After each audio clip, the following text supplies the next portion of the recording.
Welcome everybody, I'm Mr. Laggy, and we're going to be going through the Baldur's Gate 3 early edition of the Fighter, potentially the most versatile of all melee classes in D&D 5th edition, I would say. Now, as per the usual, if frogs have not fallen from the sky by the end of this video, please subscribe, leave a like, follow me on Twitch, Twitter, and Discord, all links below. And I want to know how you feel about the Fighter. I feel like some people find them to be just too bland, but I actually thoroughly enjoy the versatility that they bring. But let's find out what that looks like, at least as to where the early access has them at. So first things first, when creating our tab, we want to go over to class and go over to Fighter. Now, Fighter does not provide any subclass options until level 3, and that's going to be the Battlemaster and Eldritch Knight. So we got to kind of think ahead as to which way we want to go. Do we want to have different abilities for fighting and shooting, or are we going to want spells? So let's take a look at our class features. We start out with base 12 hit points and of course our con modifier. We have strength and con proficiency saving throws. We can wear and use just about everything. Light, medium, heavy armor, and shields. Simple and martial weapons. You can use whatever you want, guys. Versatility, once again.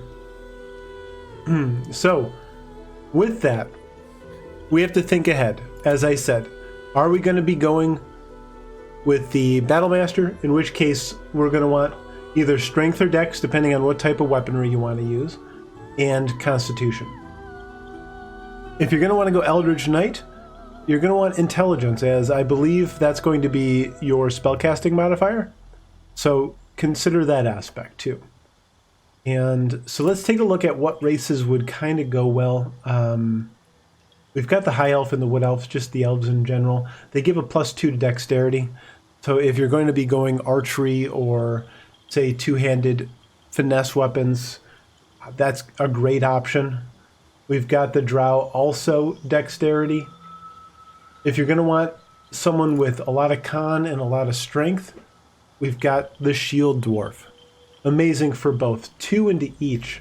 If Yankee get 2 strength, still pretty darn good. 1 intelligence. This makes for a great Eldritch Knight. And of course, Halfling with their 2 dex in their lucky. And Half Elf, they get 2 charisma, but you can choose 1 into 2 different. So, I mean, you can make 2 things of 16 out of this. So that's not terrible. And of course the generic human. 1 to everything. We're so bland. We don't have any sub-races in our culture at all. So let's take a look at level 2.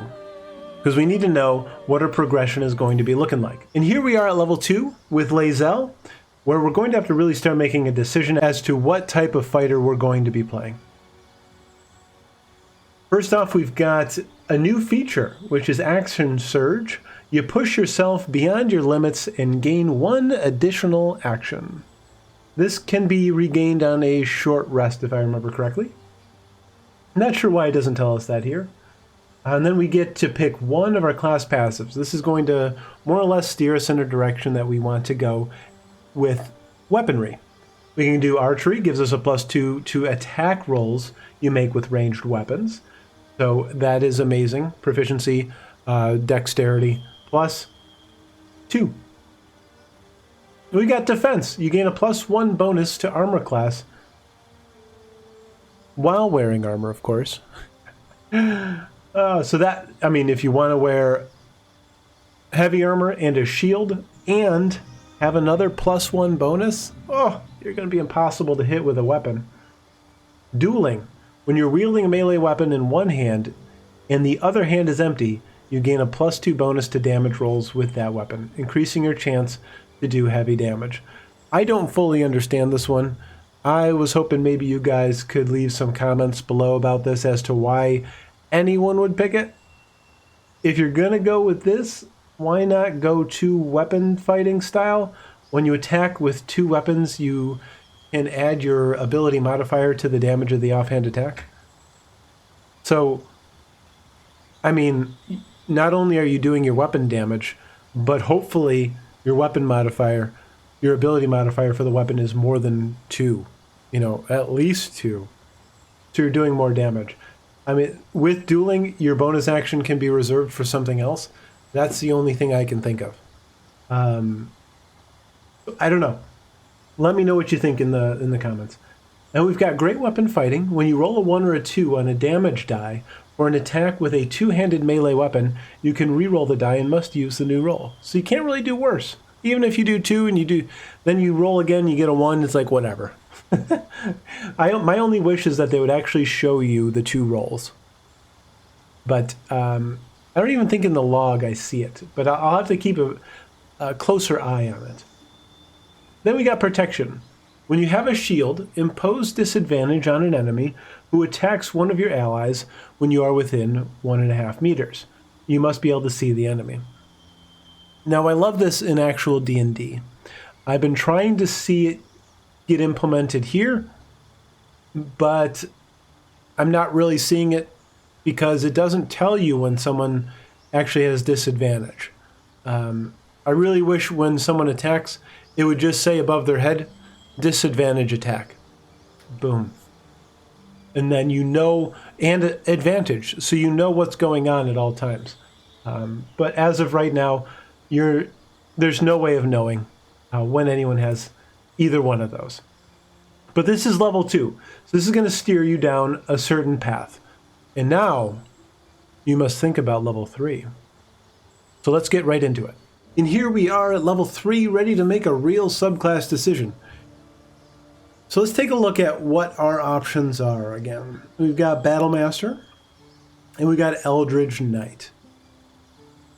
Let's take a look at Battlemaster first. What we're going to get are 3 well, they call them class passives in this for some reason. Instead of like maneuvers, I believe is what they were.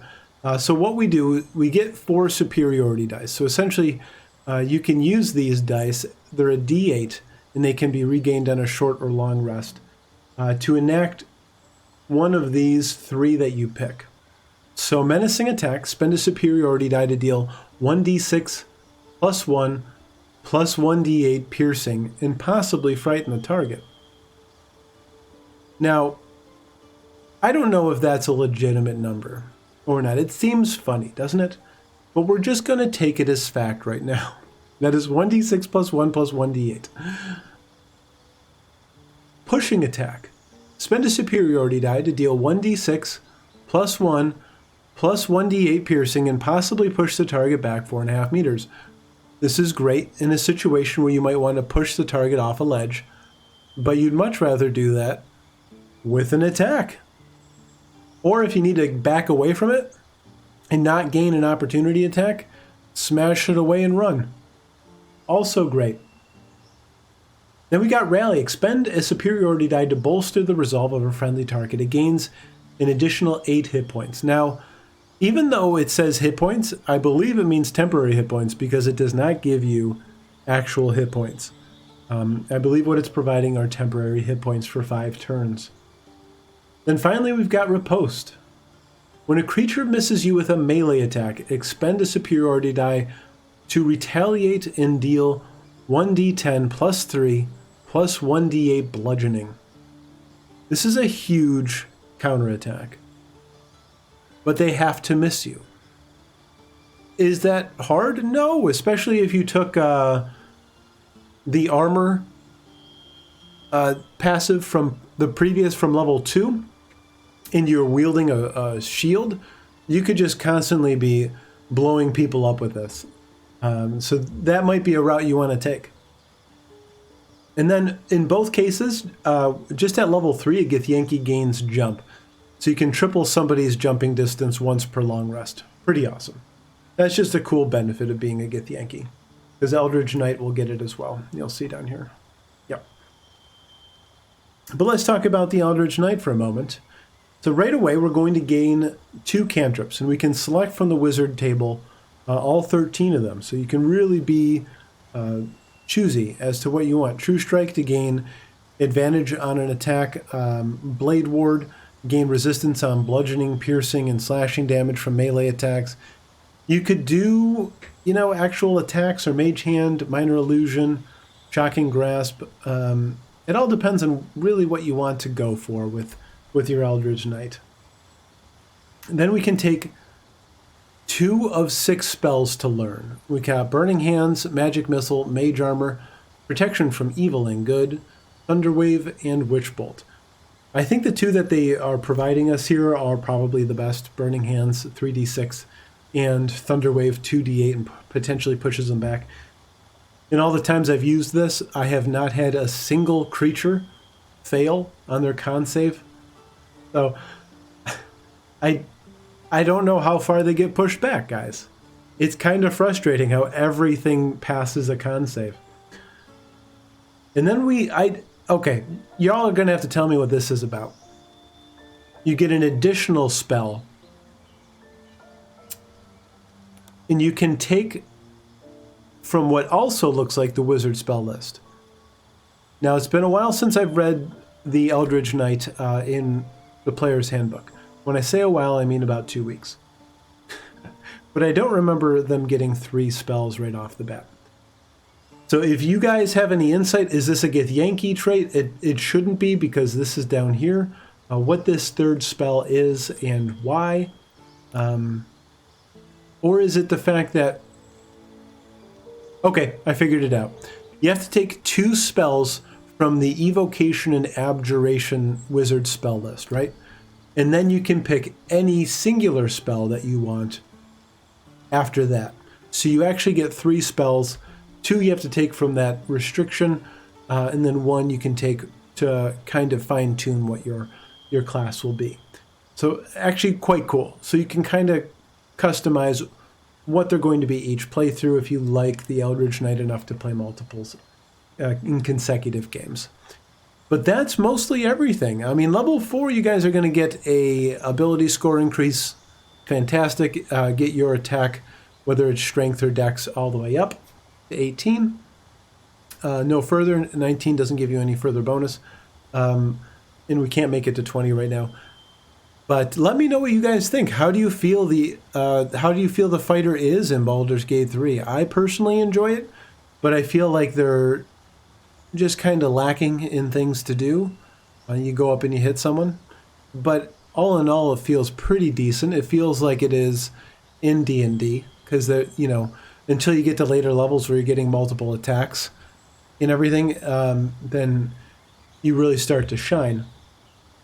But let me know. Also, subscribe, like, follow all my stuff below, and until next time, bye-bye!